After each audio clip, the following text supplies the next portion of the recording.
Today we're talking about be socially calibrated when meeting women. I think this is very important and crucial for you guys, especially if you're trying to date, and then also if you're trying to get a second date and all that.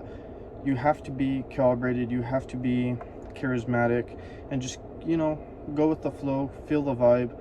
And if you're able to do this, I can almost guarantee you're going to get a second date. Other things may come into factor as well as your looks, your personality, and just the way how you vibe and all that. There's a bunch of things that can go into it.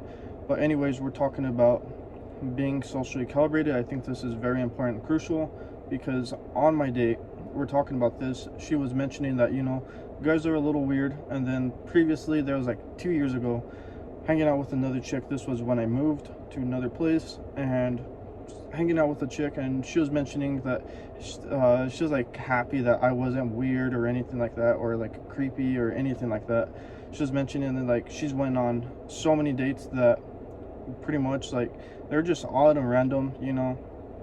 When she was hanging out meeting up with guys, the guys would pretty much just be a little bit awkward, a little bit, I don't know, just not all there. And what she would do actually, which I found this very, very interesting, she would, just dip out. She'd be like, oh, I'm going to the restroom.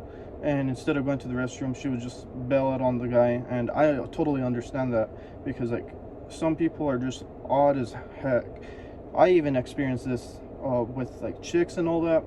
It goes both ways, guys. Keep that in mind. It's just one way. There's no double standard on this one. So keep this in mind. If you're hanging out with a chick and the vibe isn't there or she's a little odd, just dip out, be like, hey, you know what, I actually got to go do something, which we have several points throughout this video that we're going to cover here. But anyways, going back to my story real quick before we go on to one of the points. So yeah, she would just like, oh, I'm going to the restroom, and then just dip out, and she would take off. Or she'd be like, oh, here's my number.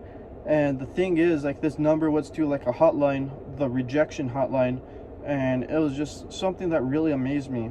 So that brought back that date on Friday, brought back memories of the one that I went on probably like 2 years ago, like how I mentioned.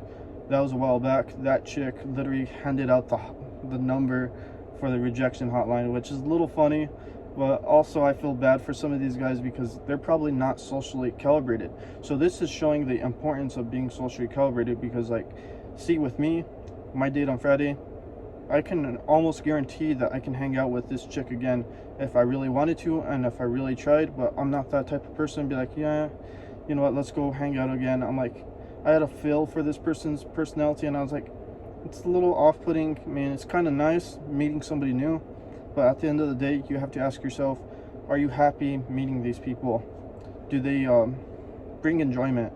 But anyways, I'm going to go on to the points here. So first one is having a time set, guys. I think this is very important and crucial. Sorry for the long intro, but having a time set is important because, like, okay, so if you're hanging out with a chick, if she sees that you're available all the time, this pretty much shows, hey, why doesn't this guy have other things to do?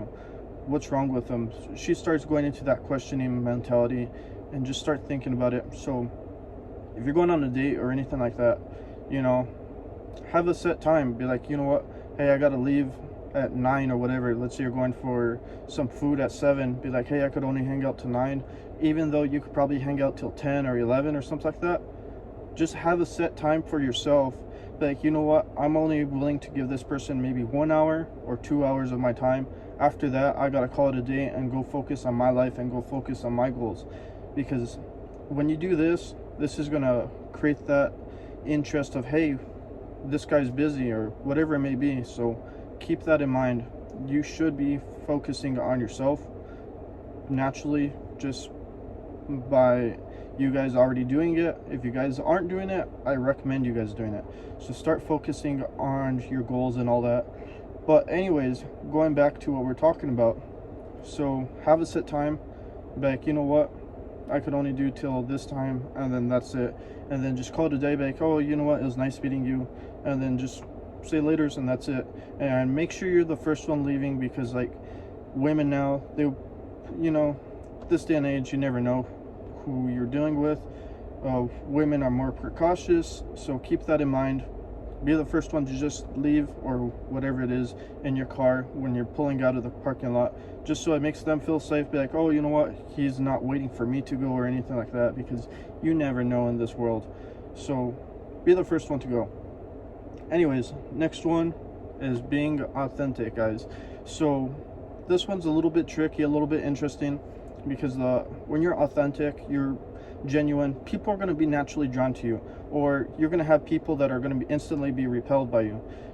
It's one of those things that is polarizing, because like you get to see somebody's true inner self, and when you're authentic, people can either be like, oh, you know what, I like this person, or I don't like them, and they'll know where you stand. And that's the thing about being authentic. When you're authentic, people are naturally drawn. They're like, hey, you know what, I like this person. So that's the reason why I don't want to go a little bit into politics or anything like that, but that's why one of our presidents was very polarizing, is because you knew where he stand. And I'm not going to give my political views on it, but I'm just trying to give you guys what I'm talking about. People either liked him or they didn't like him, and that's what I'm trying to get at, is when you're authentic and all that, people are going to be either liking you or they're going to dislike you. So at the end of the day, if you're hanging out with this chick or whatever and you're authentic, she's either going to like you or she's going to not. When she doesn't like you, she won't reply to you, or she won't text you as much. And when you're authentic and being yourself, she's going to be more interested in you. So just be yourself, guys. You know, next part is going to be socially calibrated. So this is something that's a little bit more interesting, because like, here's the thing, looks do come into play, because the more attractive you are, the less socially calibrated you have to be. You still have to be socially calibrated, but it gives you a little bit extra more room, if that makes sense. So if you're a little bit more unattractive, I'm trying to put this in nice words, guys. If you're more unattractive, you have to be more socially calibrated. You have to know what certain signs, certain you know, just feel the vibe, all that, what to say and how to say it. You want to make sure you're saying it properly, because like if you say something bad and awkward and you're unattractive, chances are that person is going to be more turned off by you. They're not going to be attracted to you. So keep that in mind. When you're more attractive, you have a little bit more room, because see, there's more that comes into play. When you're attractive, it's your looks that's also come into play, because you can slip up from time to time, maybe say something that's not socially calibrated, but your extra attraction makes up for that. So it's one of those extra added benefits that you guys should be aware of. But yeah, you should learn how to be socially calibrated. You know, just be chill, go with the vibe. For most of you guys that probably don't know me, I'm pretty much a shy person. So I let the other person do more of the talking. I'm more of a listener. So that's the way how I work. It may not seem like that in these YouTube videos and all that, but see, I have to talk into the camera. I have to talk to the audience and all that, and just give back feedback, which this in return pretty much helps me talking to other people when I just socialize with them. So thing is practice it. This is something that you're not going to learn instantly. It's one of those skills that it takes time and effort. It's not going to happen overnight. So I hope you guys realize that. So practice your social, what's the proper words? Socializing. Practice socializing. It's talking to anybody. So just saying hi, good morning, good evening, good night, you know, stuff like that. So make a small conversation and be like, oh, you know what, how's your day going? And let somebody talk on about it and be like, oh, and then pick off something off of whatever they say. And that's how you pretty much get somebody else to talk for you and do all the work. It's really nice and unique, because like how I said, I'm a person that I don't like to talk a whole lot. I'm more shy. I wouldn't say shy, but I'm more quiet. That's the best way to put it. So I'm more quiet and laid back, so I'll let other people do the talking. Anyways, guys, video's going on long enough here. So if you enjoyed today's video topic, make sure you drop me a thumbs up. I would greatly appreciate it. If you're new to the channel, might want to consider checking out some of my other videos. But anyways, I hope this video is very helpful and useful for you two guys. So anyways, thank you guys for watching, and I hope you guys have a great day.